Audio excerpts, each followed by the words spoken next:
yes, ladies and gentlemen, I'm Jack Farmer. He's Justin LaBar. He's Jimmy Korderas, Corduroy as we call him. And we are coming to you live. It's time for the Wrestling Inc. WWE Raw after show. And if we got a good one for you, our show's going to be a good one. We'll let you know how we felt about Raw as we go. But fellas, how you doing? Justin, how are you today? I'm good. I'm doing well. It's a nice, it's a unseasonably warm day here in Pittsburgh, so that's got me feeling good. Coming off a Washington Commanders win, that's got me feeling good. I beat my dad in fantasy football this weekend. That's got me feeling good. It's a lot to be positive about. I know some people on this show don't care about fantasy football. All weekend, it was like, it has like the percentage odds you're going to win. And I was at like 70% chance I'm going to win. Lost today. So upset. I'm so mad. This is like my worst fantasy football team ever. For the first time in my life, I cut Russell Wilson from my fantasy football team. I've had him on my team every year since he's been drafted because I'm a Seahawks fan. First time I said, time to go. And it didn't get any better because there's no good quarterbacks left for me to take. I'm about to bench Tom Brady. That's how bad things are getting here. Wow.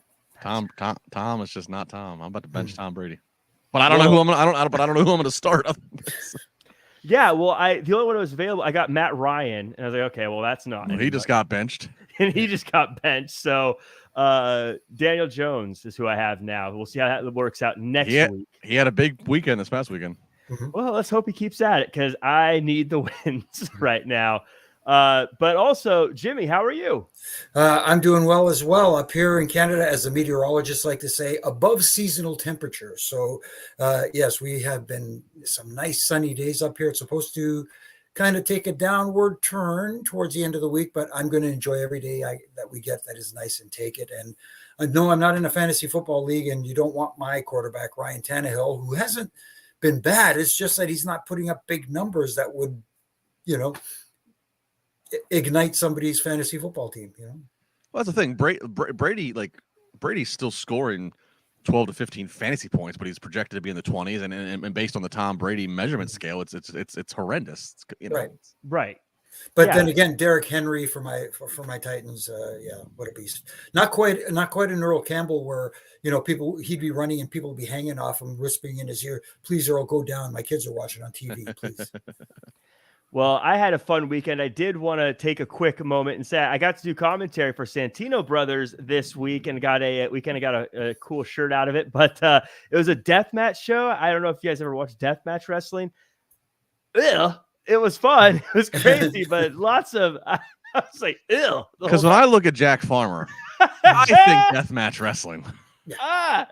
I was like, I turn away when I get a shot. How am I supposed to watch this?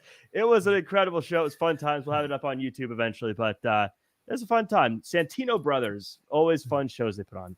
Well, while we're doing cheap plugs, I'll give a shout out to my alma mater, Point Park University. I spoke on campus last Friday at an event they had, and wonderful university. Owe so much in my career trajectory to them, but beautiful place. If you're looking for secondary education for any of you teenagers that are watching or listening, if you're looking and you want to go into, it's one of the best dance schools in the world. So many people have gone on to,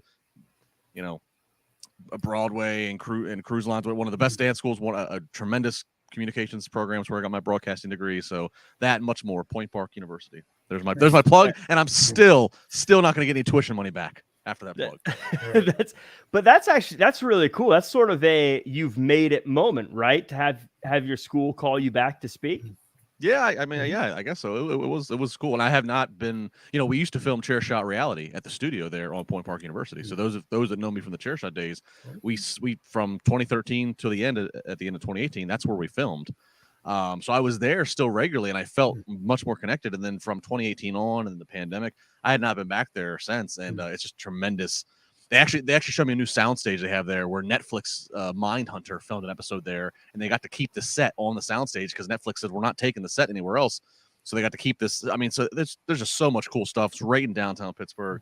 Yeah, so if you want to go into cinema, that's another major. Okay, I'm done. Point Park.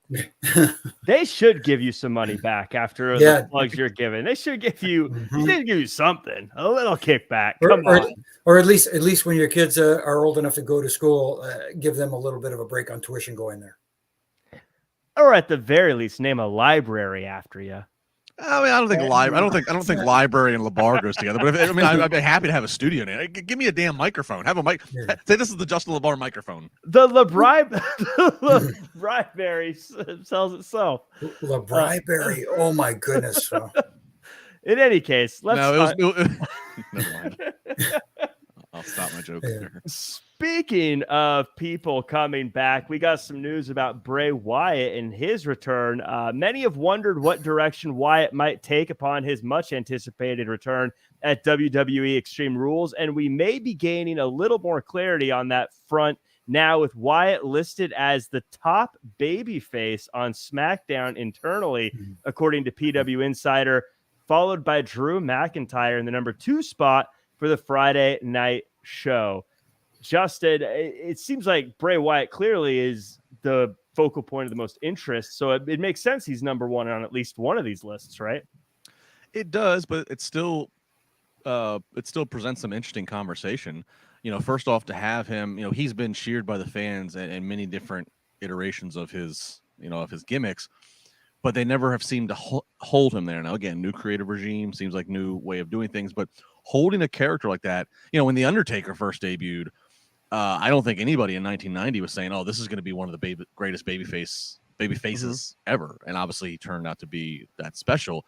So, how long of a project Bray Wyatt being a face is, I'm interested in. And the fact that he catapults to number 1 on the internal rankings and priorities on a show that has the clear-cut, far and away number 1 heel in Roman Reigns.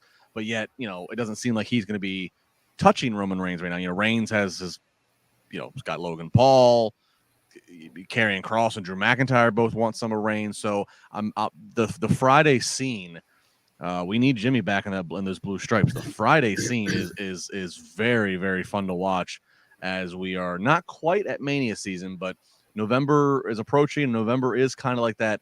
We're starting to warm up and starting to put pieces in place for the Rumble. It's going to be a very fun 5 months ahead here on the Friday show. I'm very eager to see it. Jimmy, they say that Drew McIntyre is listed number 2 on this list, and I can't help but feel like the term always a bridesmaid, never a bride with Drew McIntyre being in the number 2 spot. When you see a list like this, you've been there at WWE. Is there a factual list that is specific like this? What does this mean? Or is it just more of a rough kind of feeling people have backstage? I wouldn't call it a rough kind of feeling, but this is a model. There is a list that they go off of, and they have priorities. Like right now, like you said, Bray Wyatt is a hot ticket right now. People want to cheer him. And like Justin was saying, trying to make this guy a heel right now, people don't want to boo him.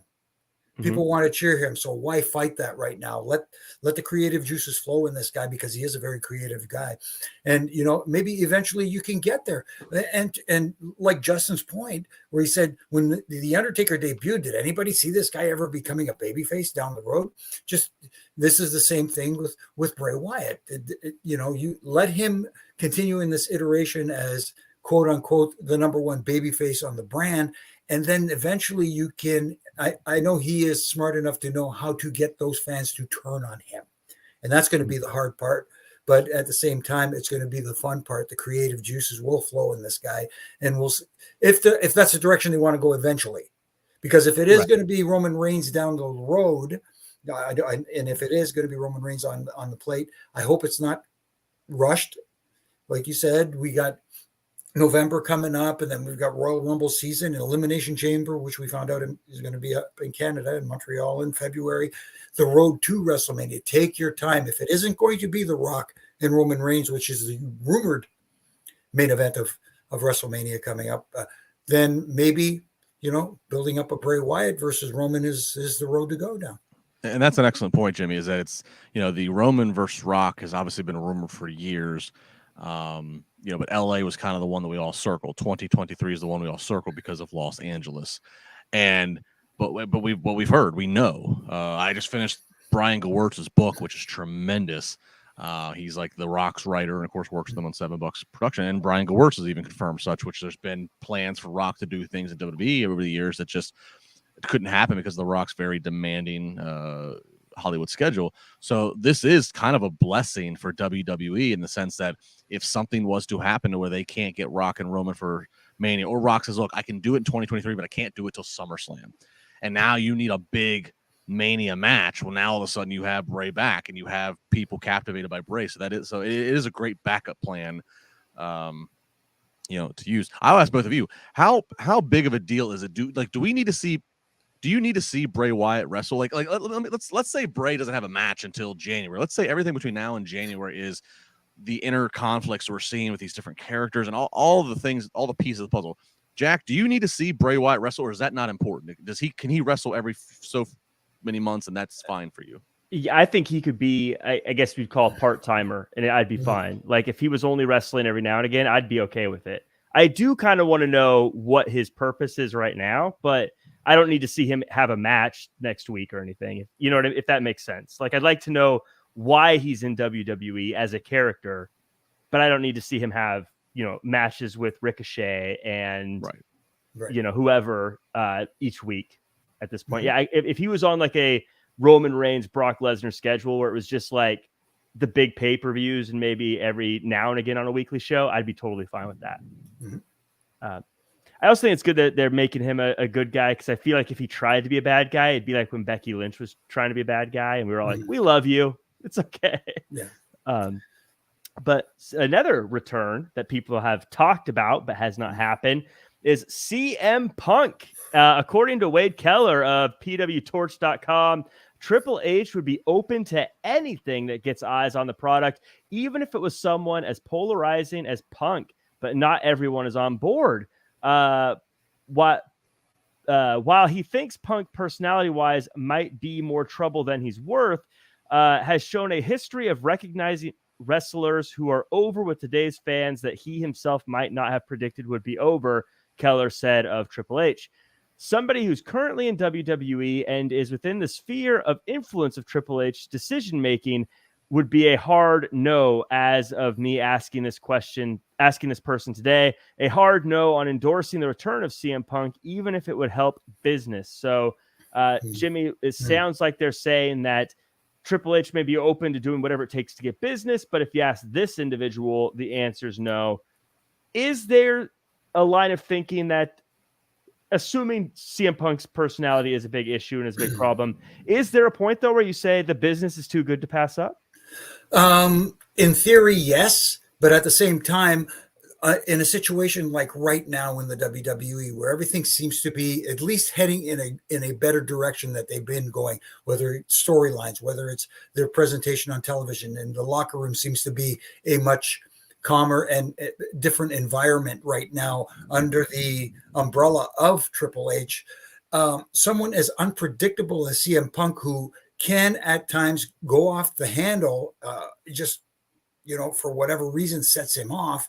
Do you want to disrupt that balance in the locker room right now? And I'm not saying that CM Punk would walk in and just start tearing things upside down, but there is that potential there to cause a great disturbance. And is the potential for disturbing what is working right now worth taking that shot? And it would be a big shot, because it's going to, obviously be a very big financial prize for CM Punk to come back to the WWE if he were to. But at the same time, and I have nothing personally against Punk, so don't people who go, no, I got along fine with Punk, because I wasn't on that same, you know what I mean? I was a referee. I wasn't competing with him for a spot or anything like that. But like I said, do you want to disrupt what appears to be a calm, peaceful atmosphere backstage, or people want to move forward and are willing to work together without stepping on toes? Yeah.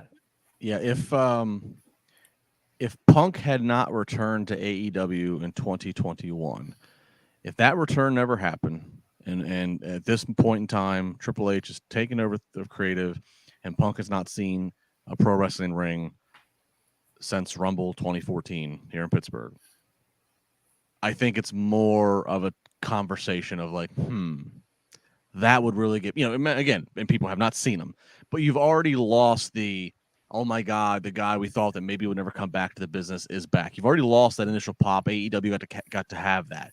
And then besides already kind of having that pop done, the controversies that have seemingly, are going to cause for Punk's exit.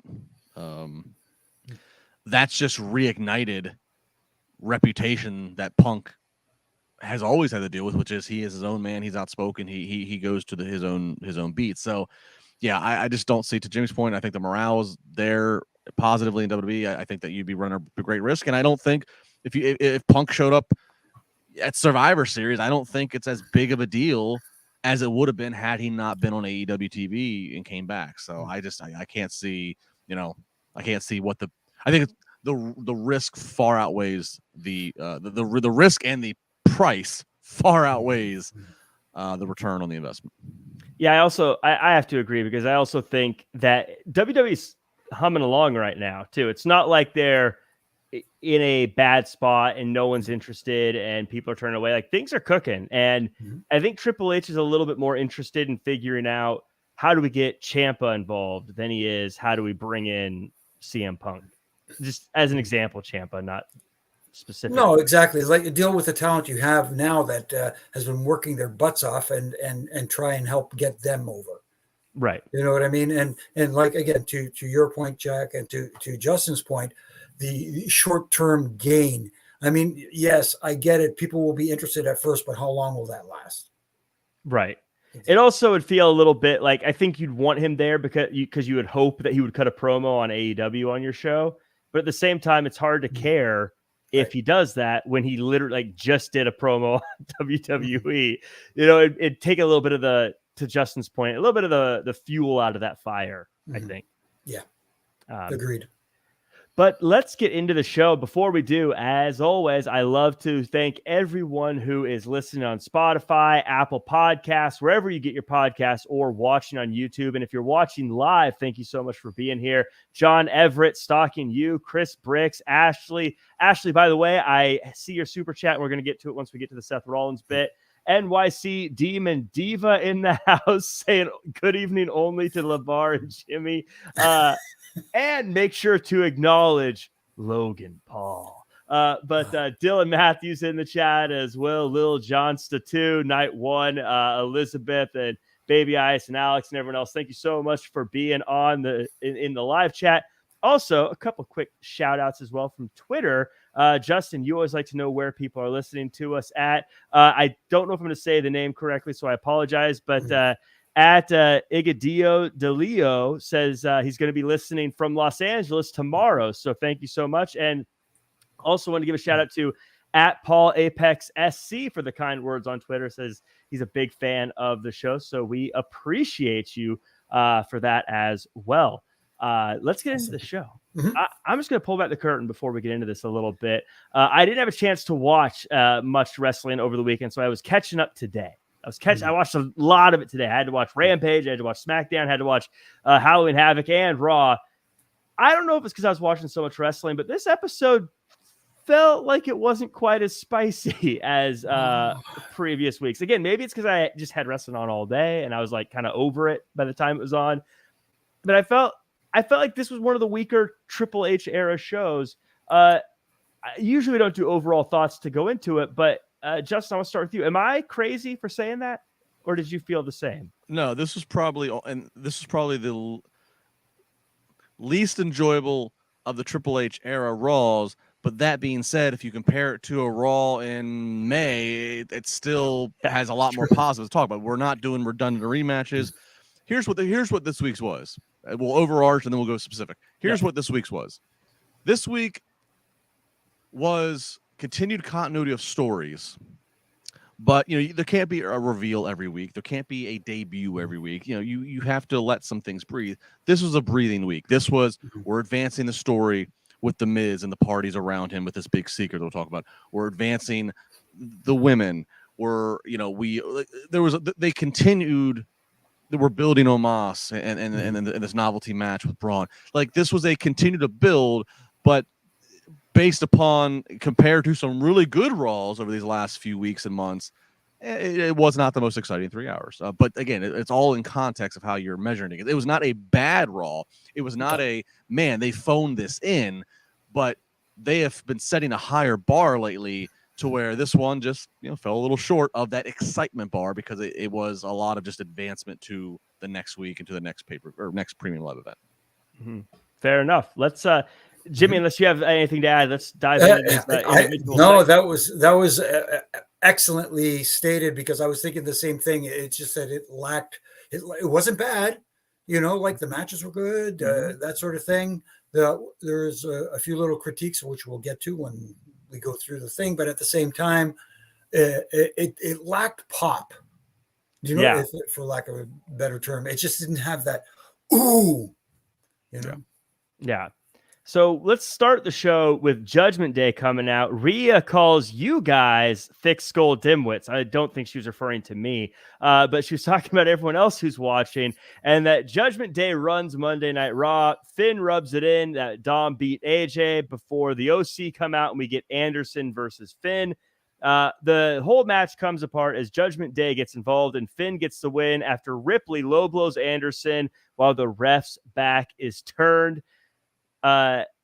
Justin, I'm going to start with you. My note here: Rhea body slam Gallows. Take that away. Huge pop. I mean, huge pop, and cool on Gallows. He's a fun guy. Cool on him to be willing to do this spot. He gets it. I mean, Rhea's a beast. Physically, she kind of has those China vibes in the sense of she does not. You think that she can stand toe to toe with some of the guys, and she's showing it. This was fun. Carl Anderson, certainly, I got to think Carl Anderson and Gallows are feeling good about coming back on this round, and already Anderson's getting to have a singles match. I mean, he's a tag team wrestler, but he's gonna have a singles match. That feels nice to get to showcase, get some TV time. Great spot with Rhea, and then what they do later, which maybe we'll touch on with the backstage segments without seeing Rhea, but still elevating her there. But man, Judgment Day, and Jimmy, Judgment Day is just everybody has been elevated. For what started out as a project we kind of scratched our head at, especially when they took Edge out of it so quickly, and we thought, oh man, this is just dead in the water. The revamp of it, everybody's. I mean, Finn as a heel is more interesting than he's ever been as babyface demon. Yeah, Damian Priest looks like $1 million coming out there. He's got the size and stature. He looks like he could be world champion material one day. Dominic is getting some of the best heat of anybody, and saying that Eddie Guerrero was that generation's Dom Mysterio. I mean, what a line! And then Rhea arguably has been positioned intentionally or not as the leader. All four elevated here. You talk about that line about the Eddie. When he first said, "I'm this generation's Eddie Guerrero," I was like, "That is the greatest line he ever could have said." And then he said, "No," when he said, "No, he's his generation's version of me." I was like, "He topped it!" Like that was incredible. I think Dom gets the biggest, the loudest boos of anybody in WWE. It feels like they hate Dom. And yeah, Jimmy, I guess to the point that Justin was making, I think if we look back, again, we talk about what happened back in May. I feel like if we were still in the days of May, we'll call it, they would have said, Judgment Day is not working, scrap it, start over, do something else. But I think because now they say, look, don't throw something out. Let's see if we can finesse it. Let's see if we can fix it, give it time. And now we've got this great thing.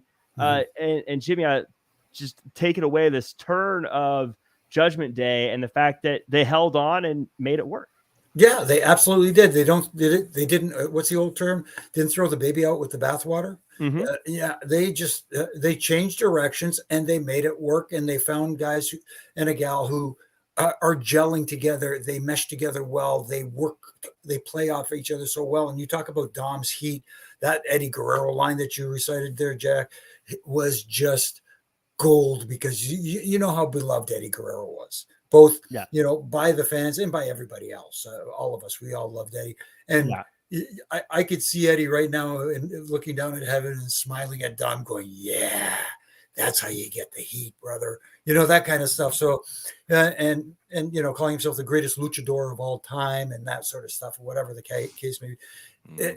Especially in today's day and age, where people want to cheer heels. Where people are more like, "Hey, that's a great heel. He's a great heel. I love that." Which is what I think the trap we fell into with Bray Wyatt, who we were talking about earlier. But with Dom, there is a way to get real true heels know how to get true heat. And I think Dom whoever he's been listening to, continue to listen to him.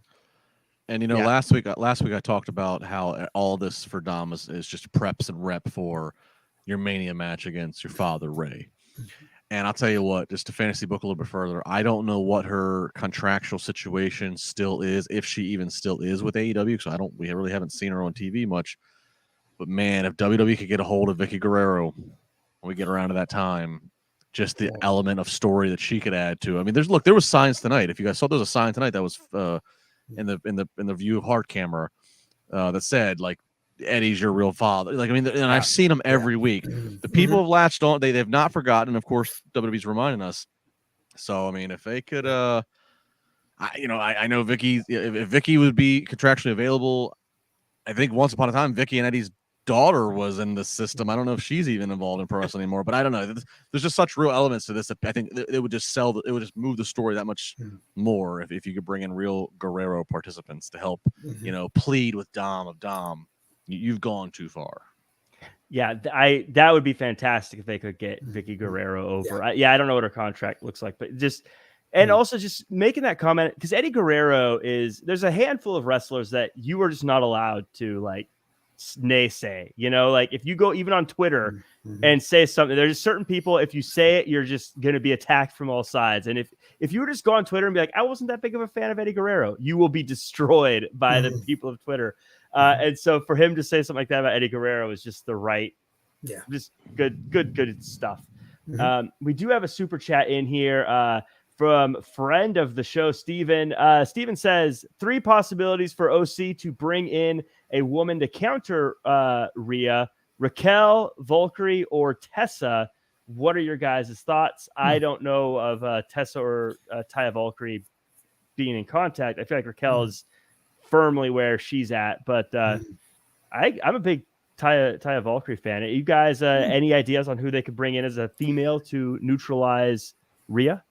Funny, I was thinking about that tonight too, and nobody comes to mind right off the bat that would, fit. I think it has to be the right choice. Do you elevate somebody from NXT and bring them up, or do you go old school and bring someone back? That's the question. Or someone who's had a history in this with the parties involved here, like Bullet Club or Edge or Finn or someone. Yeah, right.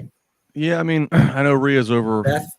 Yeah, I mean, I know Rhea's over on SmackDown, but I mean, Rhea at least, or excuse me, Raquel at least over on SmackDown at least has stature-wise, she's not as big as Rhea, but she's on the bigger side in terms of her height and her build.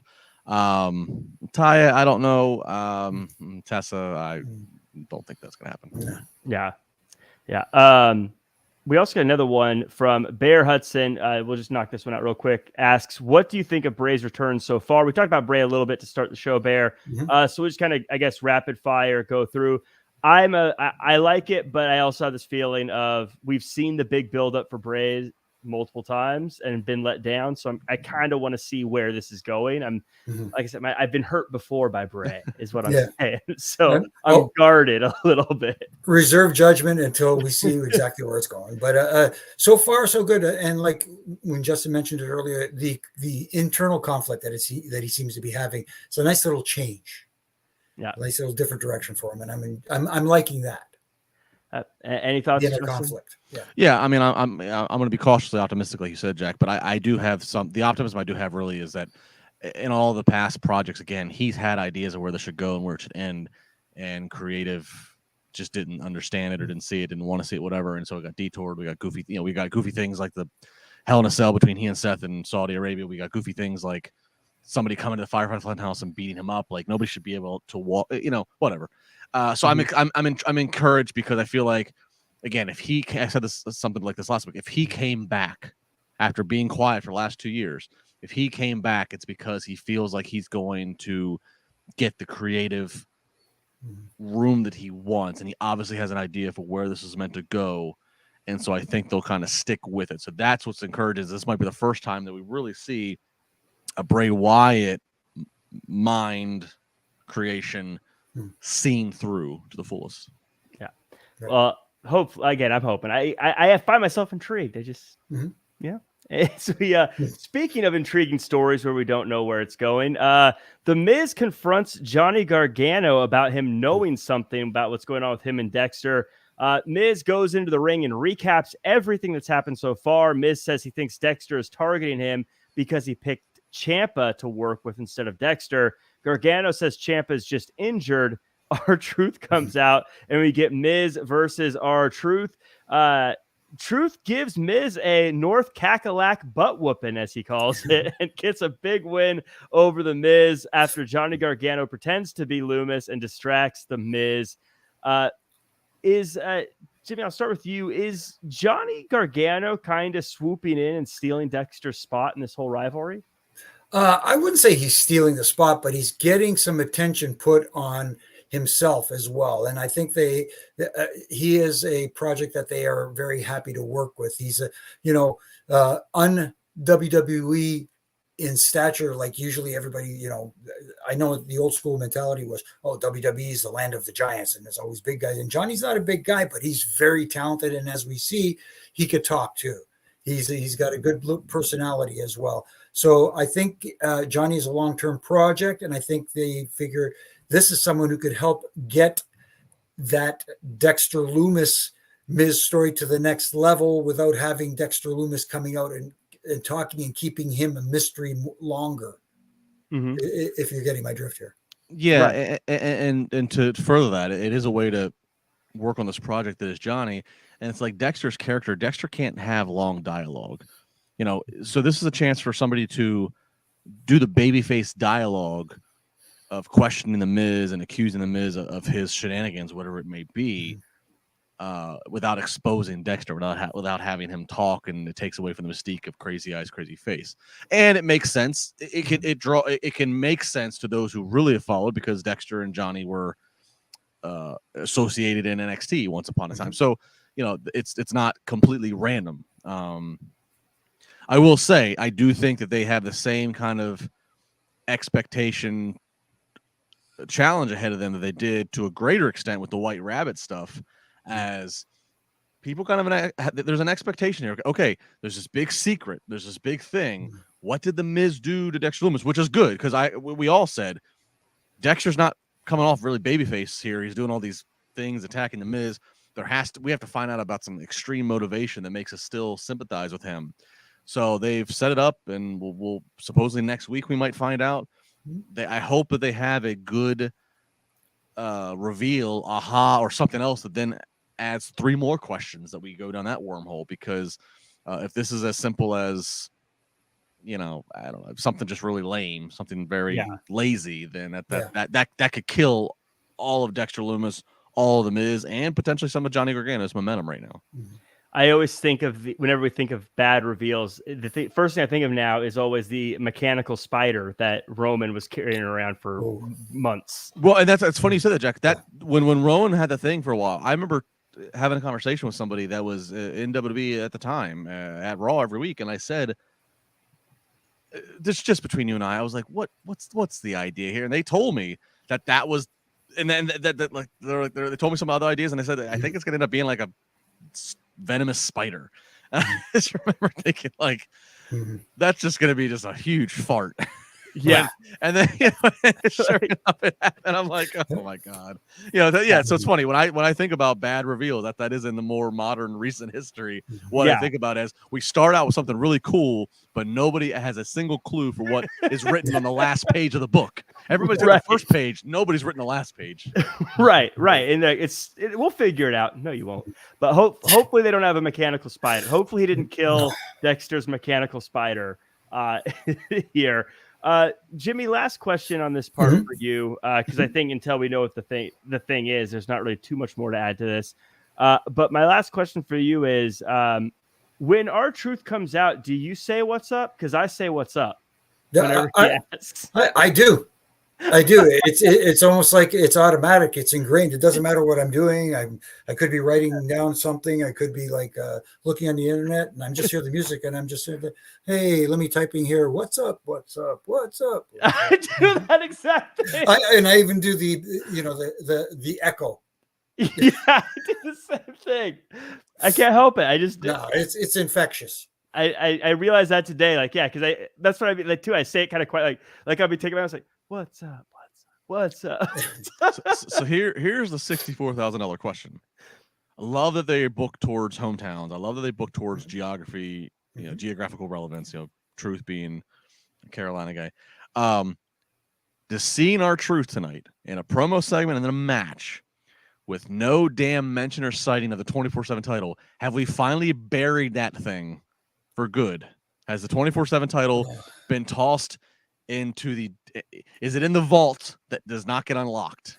Well, let me put it this way. There is a place for it when done right. When it's, every once in a while you need a little levity. You need a little comedy. It's, people, Vince said back in the day, this is a variety show. You get a little bit of everything. You get drama, you get comedy, you get, love stories, that kind of thing. There is a place for it, but I think it got way out of hand. Let things, the reason we haven't seen it for a while, let things calm down. And then when they reintroduce it, maybe they could reintroduce it the way it was meant to be. So maybe it's quiet. So we forget about it for a while. Absence makes the heart grow fonder. And then night after Mania, it reemerges, but it's back in the vein of 2001 hardcore title where it's defended at any time, but with a more serious kind of tone to it. Well, I don't know how serious. I don't mind them trying to. JBL is back, so why not have it in the APA office? Trying to. Well, of course, you refed a hardcore WrestleMania match, so of course, exactly. So it's still on the website, by the way. I just pulled it up, so it hasn't officially been taken down, but so Dana Brooke, by the way, racking up a very long title reign here, but. I hope it's over. I feel like at this point, even if they try to bring it back, there's always going to be that kind of eye roll. I'll admit this. There were times in the last 2 years, it was a fun vehicle to get celebrities involved. I can't deny that. It's a fun viral clip to put on social of somebody with, 1 million followers on Instagram that's got different walks of life to get some eyes on a WWE product. I get that, but I think it just dominated way too. I think it took up more minutes of TV than it ever needed to. Yeah, agreed. Yeah. So we get a Austin Theory versus Mustafa Ali match with Rollins on commentary. Theory's cockiness gets him in trouble, but Rollins comes in and distracts Ali while Theory gets the advantage and the win. Post-match, Rollins attacks Ali, and then Ali attacks Rollins. I thought that was kind of a cool little bit that it made it look like Rollins was getting to walk away, but Ali still had fighting him. Justin, I want to ask you about Theory, though, before getting into this Rollins-Ali rivalry. Theory comes back. He has a beard, and he gets a win. I know it sounds silly to say he has a beard, but sometimes these little changes mean something, and this is his first win in about as long as I can remember. Is this the start of the Theory rebound? It could be, again, obviously previous creative was who put the briefcase on him, but I don't think it's, I don't think we have to say, oh, he's just a Vince guy. I mean, Theory was thriving and focused upon in the Triple H NXT. So I think it might be a rebound, a repositioning of, okay, what's the plan here? Technically Theory has the Money in the Bank for a year. So, is he somebody we're looking at on the road to Mania to become a champion? Is he somebody that we look at as a red herring? So maybe he still has the briefcase. I mean, obviously, unless they get into situations of where they take the briefcase off of him, he loses it in the match. Then there should be some worry of maybe we've dropped some stock off on the Theory portfolio here. But yeah, it could be. He does though. I spoke incorrectly a few weeks ago. I spoke as if Theory was on an undefeated streak a few weeks ago in this podcast, and then somebody corrected me, and I had to think, he had not had a lot of wins in recent weeks. So this maybe is a reset of, okay, let's get some momentum back, but let's do it for whatever purpose they set out to do. I mean, maybe it's a Rumble thing. Who knows? I don't know. But it was interesting. You mentioned the beard. You're right. Sometimes a little repackaging is just as simple as put those clippers away for a few weeks. Right. I mean, maybe nothing. It's just, I don't know, it's different. I don't know. But Jimmy, I want to send a question to you from Ashley, who, by the way, Ashley, thank you for being patient because she sent this in earlier, but I wanted to wait till we got to this bit. Says, thoughts on Rollins allowed to be cheered, not insult fans, doesn't help Ali, any babyface, get over. So I'm not 100% sure what exactly we're saying, but I guess is there a rumor that he's not allowed to insult fans anymore? No, not that I'm aware of, anyways. And to be fair too, no disrespect to Ali, but he hasn't really endeared himself to the audience as well to get himself over as a babyface, and especially with the story continuing now, his seeming issues with Seth Rollins and wanting the United States Championship. It almost feels like so. You haven't really built up. You talk about not having any wins. Yeah. When was the last time you saw Mustafa Ali win a match on television to earn a shot at any title, let alone the United States Championship? And yes, they seem to have that conflict with Rollins, where Rollins attacked him after the match, and then Ali got some retribution on him, which seems to be leading towards a match between these two. But at the same time, is a title match warranted in this situation? And I don't feel it is. Completely agree. I don't know. I'm all for seeing him on TV and giving him more matches, but let him win some things. I don't know why he's involved with Seth Rollins. And once again, the result of another referee distraction, which I thought were far too many this evening, but which I find unusual. Because usually that's one of my critiques for another company, but it filtered into Monday night, where I thought we saw too many referee distractions. Yeah, there was a lot of them. I did like how Theory hit the top rope with his feet, though, instead of just standing up. I thought that was a fun, athletic-looking way to do it. We also got a super chat from the GIF King, Dylan Matthews, asked, do you think Rollins had flashbacks with Ali ramp attack? Did Ali attack him before? Was that? I'm trying to think of what the flashback would be. Yeah. Dylan, let us know in the chat. You don't have to super chat it. I'll just check you out there if there was a moment that if Ali attacked him. But yeah, I thought it was interesting that he's angry because he lost a title shot, but wanted to get a second title shot, but wasn't getting a second title shot after he lost a shot. Like, it seems like that's a weird place to be upset from. He's incredible to watch in the ring, but he just kind of right now it's just kind of coming off as whiny. Yeah, it's kind of whiny. Oh, I think Mr. Meowpuss says when the fan attacked Rollins is, I think, what the flashback was. If you remember a while back, guy attacked Rollins. But let's see here. So, well, yeah, we'll see how that plays out. I don't really. It'll be a fun. It'll be one of those matches. I guarantee when they have the Rollins Ali match, it's gonna be one of those ones where, like, I don't really know. It's not really built up that well, and then the show happens, and they're gonna tear the house down. We're like, that was a great match, but for now, he does seem kind of like just go get some wins. Get some wins, or I don't know. Like, I'm not saying this guy is. I'm not saying he has to be. We don't have to revive Retribution again, but like. I need a little bit more on this guy but first. We should. I need a little bit more on this guy first before Seth Rollins is focusing on him. Exactamundo. Yeah. So we get another match after this one. Speaking of people who haven't earned a shot, we got 4 of them in the ring all at the same time against Omos. MVP cuts down Strowman before Omos goes to work and beats all 4 of these guys. At this point, Justin, this is where I get the squash matches. I get you want to make Omos look tough. At this point, though, how do you he can't keep doing these because now he's beat 4 guys. So if I see him squash 1 guy next week, I'm going to go, oh, well. Yeah, I mean, I get the logic behind what they're trying to do tonight. I mean, really, this is all right now. The end game is Saudi Arabia, is crown jewel. That'll be telling, right? Because they brought Braun back. Braun has looked very strong. Braun has not gone after any title. He's not gone after anybody important, really. Braun's just kind of been back doing Braun things, right? So him going up against a project in Omos, how they book it, who gets the pinfall, how does that, how is it done? I'll be very interested to see, because you are right. Like, you start adding guys that Omos can beat at one at a time, that's a path. It's a path that's hard to retreat back from. Yeah. So I was just kind of watching him again. The crowd was kind of, the crowd didn't move for this at all. They weren't standing up. They weren't really, I mean, which is, obviously it's predictable. He's going to kick the shit out of the 4 guys. They don't know. But it's also a little problematic because, like, Omos is supposed to be, he's 7'3", legit. He's supposed to be a circus act of, like, see it to believe it. Right. And they all were just kind of just sitting there. I'm watching the crowd. The Charlotte crowd was not enamored to see him beat the hell out of these 4 local guys. So I don't know. We'll see.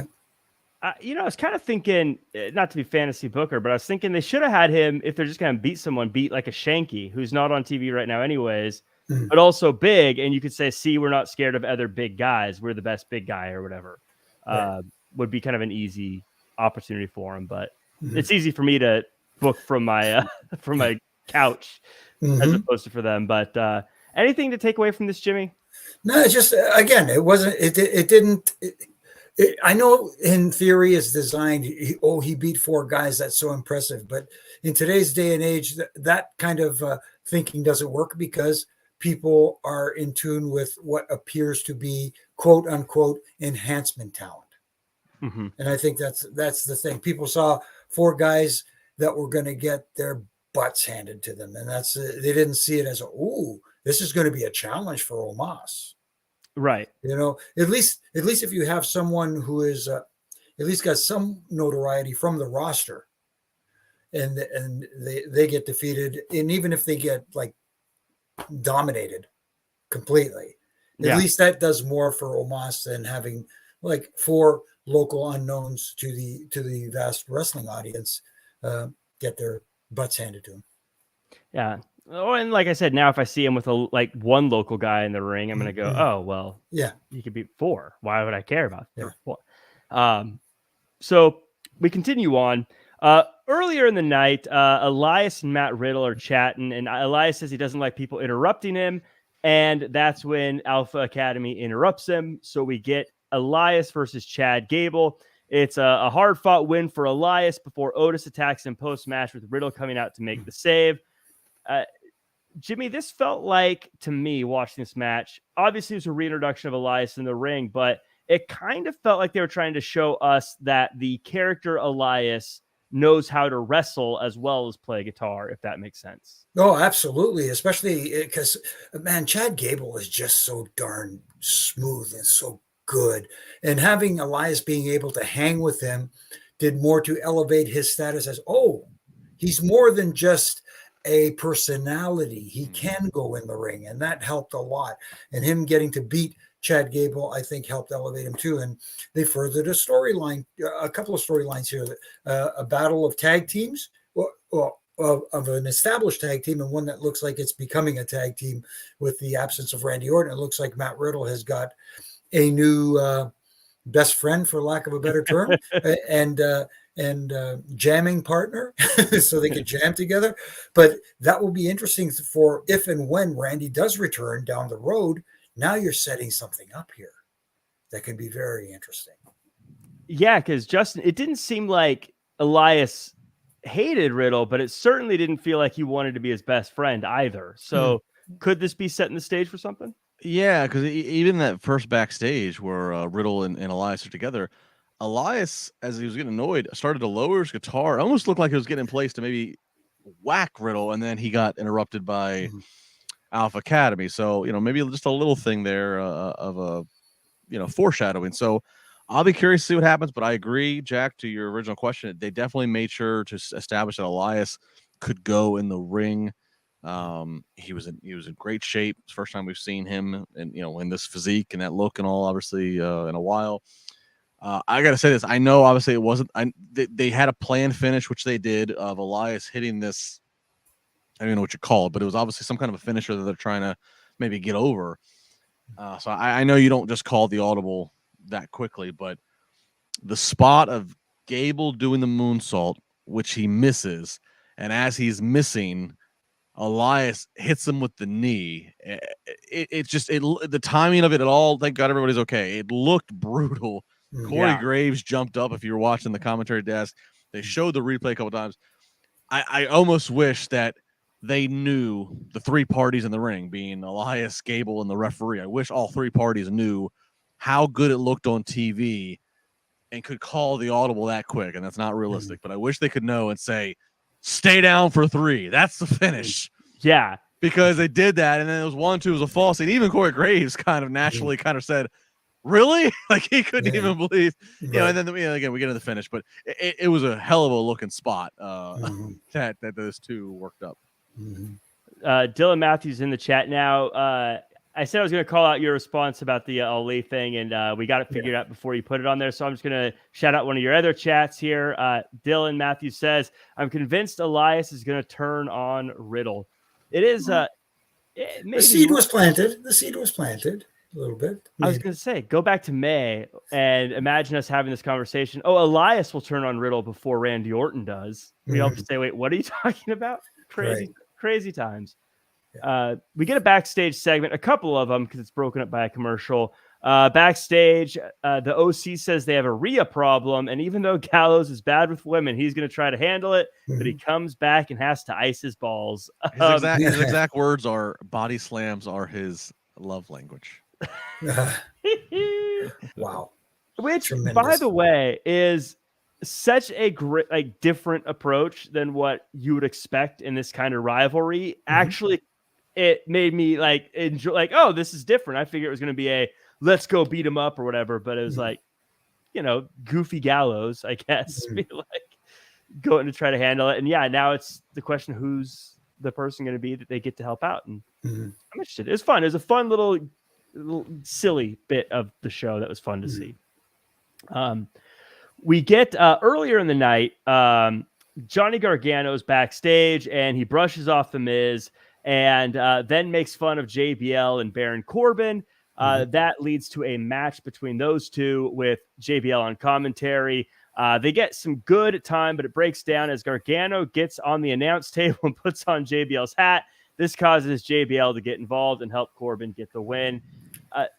Justin, I know you're a Gargano guy. I know you like Gargano, but I got to wag my finger at him a little bit. He's making fun of Corbin for having so many names like Happy and Constable.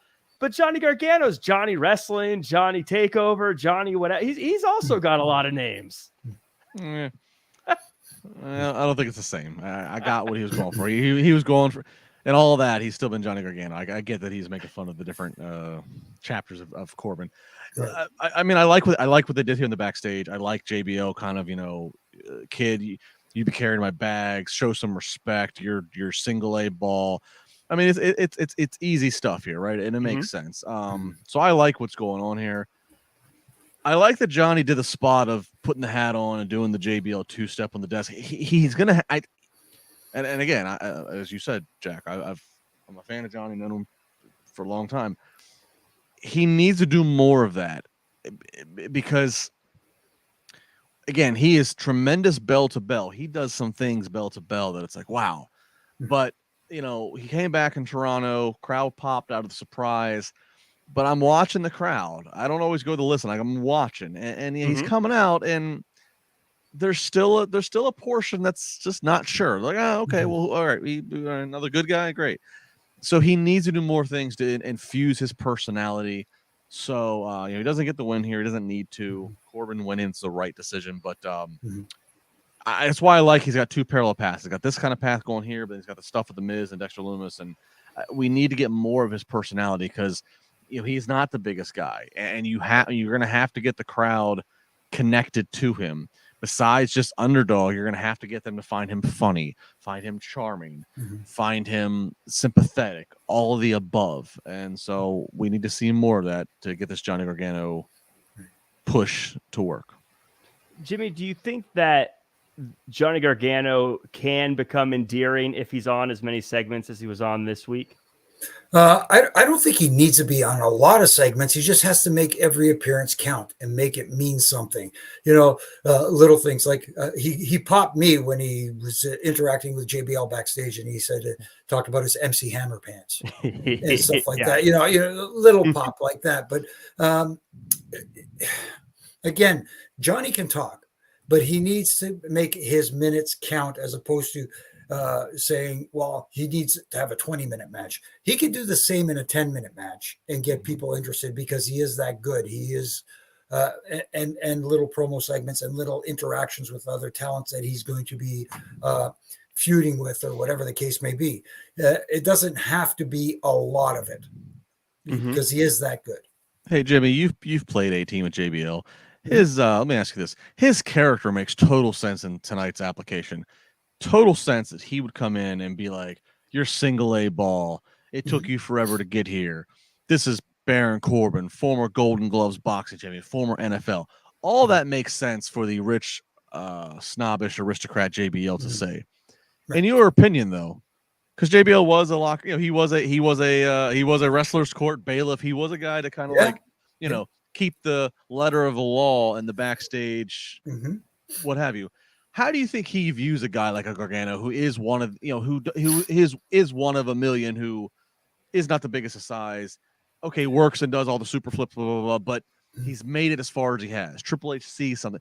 How do you think a JBL views a guy like a Gargano? He gets told, hey, tonight we need you to make we need you to make Johnny Gargano look like the up and coming babyface that can slay every dragon. Like, how do you think a JBL takes that?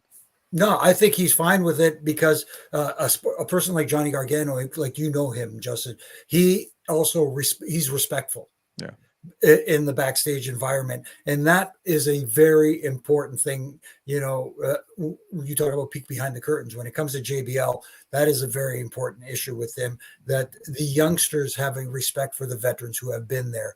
And it's not like carry their bags. I mean, it's obviously, but you know what I mean? It is a certain level of, whether it's asking questions or asking advice or whatever the case may be. And JBL took it to a different level because for him, that was his way of having fun and ribbing people, being the wrestler's court bailiff or prosecuting attorney or whatever he happened to be on that specific day.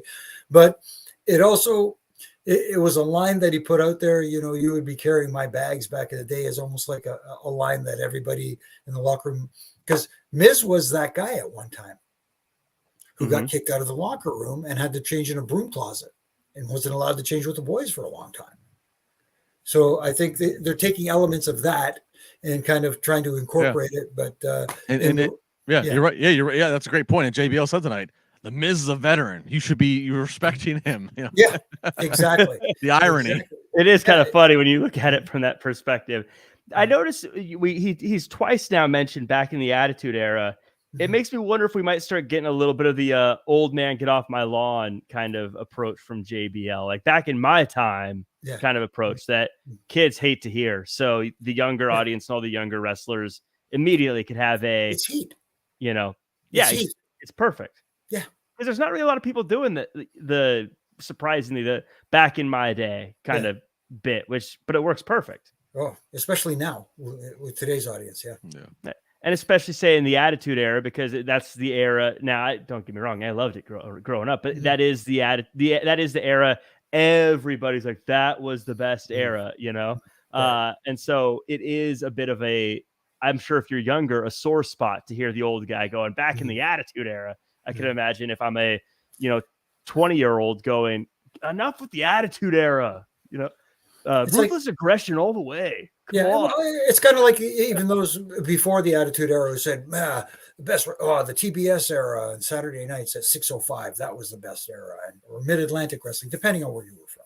Right. Terry Allen Jr. in the chat, by the way, says, bring the darkness, Baron's I bring the darkness, Baron's former theme he needs. So he wants them to go back to the old theme. I feel like if I was a betting man, I'd be betting that Corbin's probably going to get a new theme soon, but I don't know. I just kind of feel it. Yeah. We get to the end of the night. Well, I guess earlier in the night, Candice LeRae is chatting with Kathy Kelly, and she gets beat up by Damage Control. And then Bianca is basically like, hey, all my friends are gone. I'm all on my own. And so they have a match. Bianca and Bayley, they have their one-on-one, which I guess was not for the title. I thought it was up until the very end. Multiple segment main event. Damage Control gets involved, and then a mystery person dives off the top rope and takes out the ref. then takes out Bianca. Bayley gets the win, and then it's Nikki Cross, and she takes out Bayley as well. Justin LaBar, total anarchy at the end of the day. Nikki ASH no more. It looks like Nikki Cross is back. Let me know what you think. Well, look, one of the consistencies has been, we said this wasn't the most exciting of the Triple H era shows, but one consistency has been that they've at least always ended with something. They've ended with whether it's a return, whether it's a swerve, whether it's a something. And so seeing Nikki come out again, no longer ASH, going back to Nikki Cross, Corey Graves really on commentary trying to sell. He's experienced the chaos that she can, cause as that personality. So I like that. I wasn't as jazzed. Nothing against Bianca or Bayley. I'm a fan of both of them. But I look at it. It's 10:30 and we're starting this match, and I was like, I don't know. I just 30 minutes of this. What am I? Well, give me something big here. So it was nice. They ended with a question that you need to tune in next week and get an answer for. So yeah, I'll just kind of keep it at that. The match was fine. It wasn't my favorite Bayley or Bianca match. I absolutely was not the worst. So it was what it was. Yeah, Jimmy, by the time this rolled around, as I said at the beginning, I've been watching wrestling quite a bit today. So it's kind of like, I'll be honest, I was looking at the clock a little bit. I don't know where you were at during this match. I love Bianca. I love Bayley. I think they do great stuff together. But do you feel like Nikki Cross returning as the old Nikki Cross was the exclamation point at the end of the show that you wanted? Not really. Not for me, at least anyways. Do I like seeing the old Nikki Cross back? Sure. I'm okay with it. And I want to see where it goes before I, pass complete judgment on it. I was from a, like we said, from a variety show standpoint, I was enjoying the Nikki ASH, but I think that had run its course pretty much. And yeah. So, in that regard, I didn't mind it. I didn't mind the match. I thought it was okay. It wasn't really spectacular, let's put it that way. But I also have an issue. This is a big grudge match.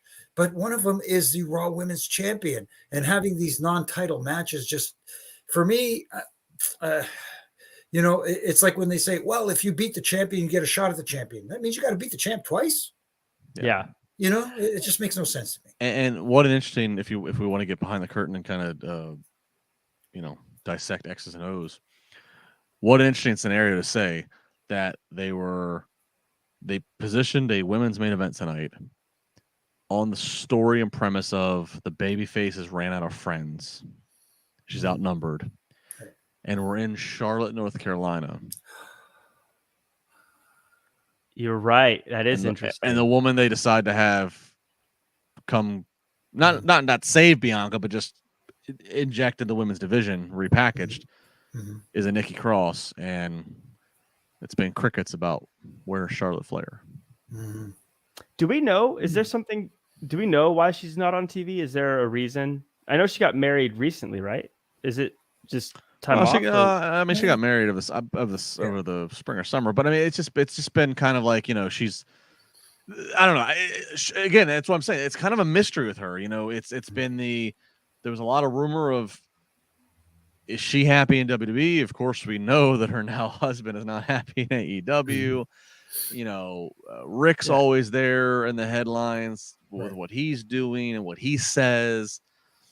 And so I'm just pointing that out. It's just that the whole we built the show's main event around a women's match. Babyfaces ran out of allies, outnumbered, and we need a woman to come help do something. And we're in Charlotte. I just find that kind of interesting. That it's that all the pieces are there for you. Now that you lay it out like that, I'll be honest, I didn't notice that when I was watching the show, but now that you lay it out like that, it does feel like a slam dunk to have Charlotte return and just get that massive response, because the place would go nuts, I think, if her music hit and she came out. But again, I guess that's what I'm here to do, Jack. I'm just here to I'm just here to I'm here to armchair quarterback. There you go. It's a hell of an armchair.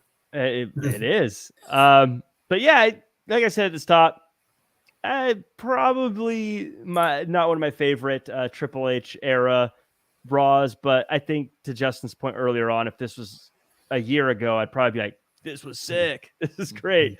Before we wrap up, any final thoughts? Jimmy, we'll have you go first. Like you said, it was an okay episode. You can't say that it was bad. But it wasn't. We've been getting such good episodes in the last few weeks. I was expecting a little bit more, and I was expecting more from a psychological standpoint because there were too many matches that had ref distractions involving in the finish. And I don't have an issue with ref distractions per se, but when you have 4 of them in the same show, then they start to mean less, and the heat goes to the wrong person. In those cases, it goes to the referee as opposed to the heel. Yeah. Especially in the way you distract the referees. Like there was a couple of times where it looked like the referee was turning because they were supposed to for that spot.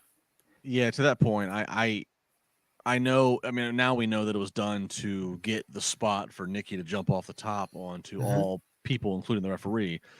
But in the main event of Damage Control was attacking Bianca, and the ref sees it all, and the ref gets out there and he's arguing. It is something that we would be screaming to the mountaintop in AEW of like, why the hell is not a DQ? They went too far on the liberties with the ref to get the spot of then Nikki. I don't know, Nick. I know Nikki's not a competitor in the damn match, but a wrestler jumps and lands on a referee. That's a DQ. We'll throw the whole thing out. You don't put your hands on an official. Especially with it being a non-title match. Because if it was a title match, I could make the argument, well, they want to make sure that it finishes or, make some. Right. And that's an old school. Go back to the 90s, Earl Hebner refereeing every world title match, when the main event would fight into the crowd or especially in the Austin era, when they're using some stuff, commentary selling it. Earl Hebner obviously giving us some leeway here. This is a world title match. We're gonna let this go, and that was the one match they saved it for. You bought it. You're like, we can't have an Austin match, and this has to go. But tonight that doesn't even that doesn't fit here. Because I guess too, with the way everything went, you could have just made it simpler and had Nikki come out with like a kendo stick or something and just go crazy and kind of get the same result. Outside of, I guess, if you really need Bayley to pin Bianca for whatever reason, but I don't know. It is what it is. I think that does it for us. I think that does it for the show. Before we sign off, though, thank you to everyone who's watching. Baby Ice, Stella Matthews, Iron Meds, Bernie, Kenny, Dream Realm Studios, Chris Aldridge, Night One, Oz, and everyone else. Burner account. But thank you. Make sure to like, comment, share, subscribe, all that good stuff. Let us know in the comments what you thought of the show. But before we go, also, Justin, where can the world find you online and all the stuff you're working on? Yeah, at Justin LaBar. I'll be back, I think, Wednesday night with Jimmy and Issa for Dynamite. Fridays on Sirius XM on Busted Open. At Justin LaBar. Follow me. As always, tweet. Where in the world are you listening to the podcast? How do you like it? How do you consume it? All the good stuff. I love hearing that feedback. So, And Jimmy, where can the world find you and all your working on projects? Well, you can find me here with Triple J on Monday nights and on Wednesday nights after Dynamite with Justin and Issa, the NYC Diva Demon, and Monday through Friday, you can catch me on all my social media platforms with my ref and rants. And again, not designed to crap on stuff, just designed to. Everybody thinks it works out that way. No, it's just. I just want to see, like I said, I want to see things get better. Like tonight, I would have liked to have seen the referee situations, especially with the distractions, be better. Who knows? Maybe that's a rant. It's the most exciting cup of coffee you can have in a week. There you go. That's your tagline. Oh, my, I'm stealing it. But that does it for us. Make sure to follow at Wrestling Inc. And make sure to check out the NXT after shows on Tuesday. As mentioned, the AEW after show on Wednesday, the Rampage and SmackDown after shows on Fridays, and all the other stuff that we do at Wrestling Inc. Tons of news there. Should be your go-to one-stop shop for all pro wrestling stuff. And you can follow me at Real Jack Farmer across all social media. That does it for us. And I guess we'll see you tomorrow for NXT.